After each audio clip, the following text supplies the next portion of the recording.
Fala galera, mais um vídeo do canal. Espero que todos vocês estejam bem. E nesse vídeo aqui eu vou estar falando sobre a necessidade do pensar, né? E o salto que ele nos propõe para nos voltarmos para o solo originário, né? A nossa própria Constituição. Aí você se pergunta, peraí, a gente já não se encontra no solo originário no qual a nossa existência, né, pertence, né? Vamos lá caminhando, né, aos poucos e pensando sobre a nossa existência, né? E aqui esse pensar, eu não vou estar falando do pensar meramente representativo, né, no qual eu vejo uma árvore, mas eu não vejo a árvore em seu próprio vigor. Eu vejo a árvore através da representação a partir do momento que eu me deparo com ela, né, fisicamente. Então, justamente é esse pensar que promove um salto, ela foge desse modo representativo, né? Ela permite que a gente interaja com as coisas e observe as coisas no seu vigor próprio, certo? Quando você olha a árvore se manifesta para você através do seu próprio vigor, você olha a árvore através da representação, ou a partir do momento que você se encontra com a árvore, você deixa ela se apresentar e depois você cria uma representação do que é árvore através do seu pensamento, né? O pensamento, essa atividade do pensar, justamente é para nos tirar dessa familiaridade do que é um ente, do que significa um ente, do que é uma árvore, do que é uma cadeira, do que é um livro, certo? E nos colocar justamente nesse solo originário, né?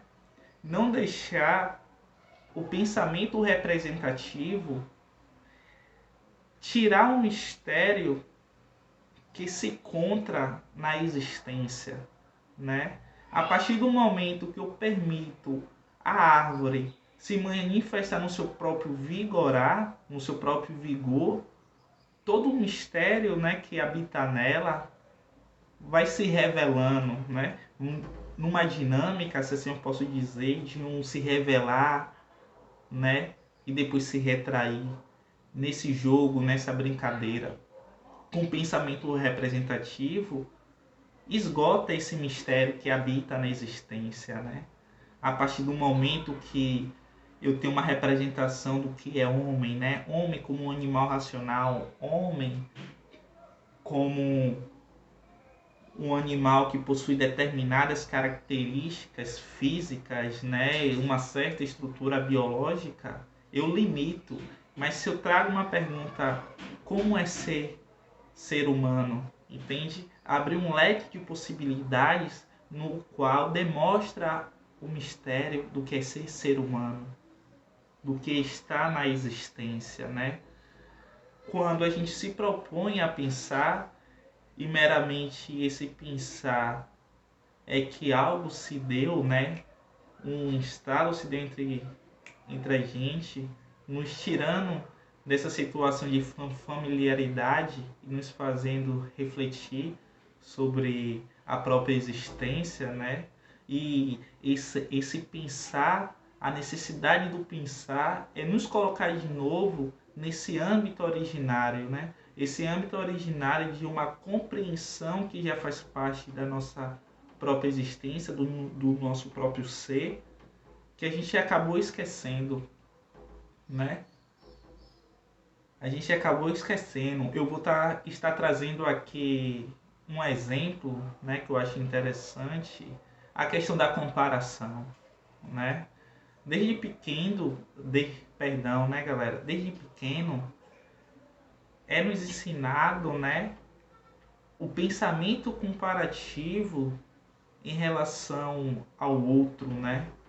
Nunca é nos dado, né, nos ensinado um pensamento no qual fale vamos tentar descobrir, né, as possibilidades que habitam no homem, né? As possibilidades que você pode manifestar na própria existência, né?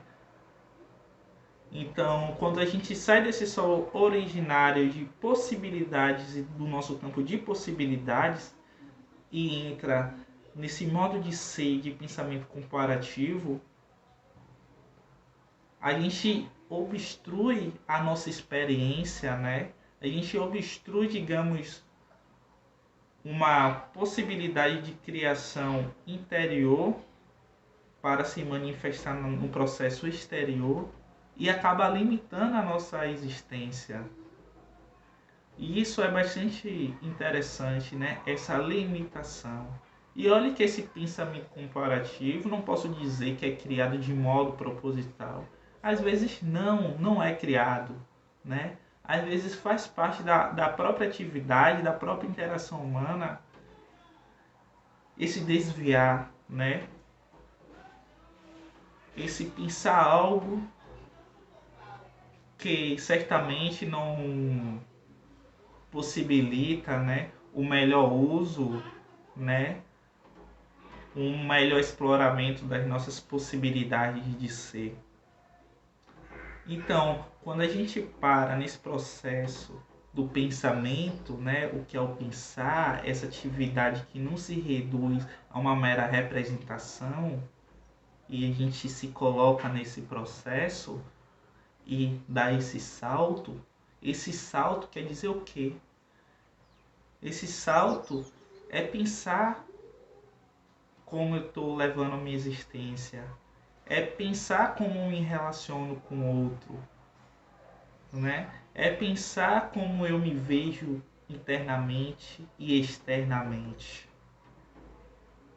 É justamente sair de um modo de comportamento automático e trazer consciência de como a gente está agindo, se comportando, né? E levando a nossa existência. O homem é um animal de hábito, certo? E dependendo do hábito, nem sempre alguns hábitos são hábitos que possam te deixar mais consciente, te potencializar e expandir sua compreensão de mundo e compreensão de si. É inevitável, certo? E aqui não entra o paradigma de certo e errado, apenas é. Entende? E pensar sobre a existência, pensar sobre a atividade do pensamento é muito importante, né? O pensamento, eu vou falar agora aqui, sendo uma ferramenta, né? Algo que faz parte do homem, que justamente nos coloca de novo nessa constituição originária, né? E que condição originária é essa? É nos colocar nesse abismo, né? É justamente nos colocar nesse solo de uma mortalidade, né? Uma finitude da existência, né? É importante pensar a questão, né? Que a nossa existência é finita porque nos faz se apropriar da nossa existência, das nossas potências interiores, e aí cada ato e cada ação ser de modo mais consciente e que possa potencializar cada vez mais a nossa existência, né? Não levar a uma existência inautêntica, né? Que é bastante interessante, justamente Heidegger vai estar falando sobre isso, né? Sobre uma existência autêntica e inautêntica, mas nenhuma nem outra é certo, apenas o que difere é que uma, na sua compreensão de ser e tendo consciência da sua finitude, né? Sabendo que sua existência é finita, você vai se apropriar da sua existência e vai tentar levar uma vida mais autêntica, fazendo uso da sua potência, né? Das suas forças internas e co-criando uma realidade, né? Uma existência que você quer, sendo mais ativo na existência, né? A partir do momento que a ação parte de si, não do outro, você está sendo ativo na sua existência, não passivo. Você não está tendo uma ação, não está reagindo, né? Reagindo a uma ação externa. A partir do momento que você tem um pensamento, né, sobre si e como você deve agir partindo de si mesmo, você está sendo um ativo na sua existência, né?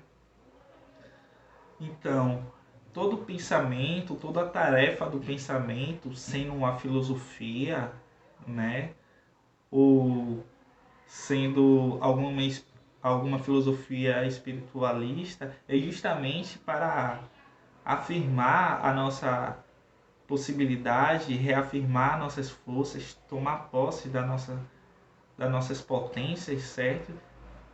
Que é realmente importante a gente estar refletindo sobre isso, né?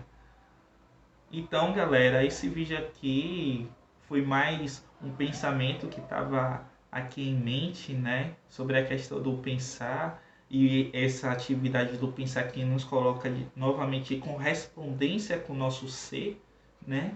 Que o ser ele está no processo de desvelamento e velamento, né?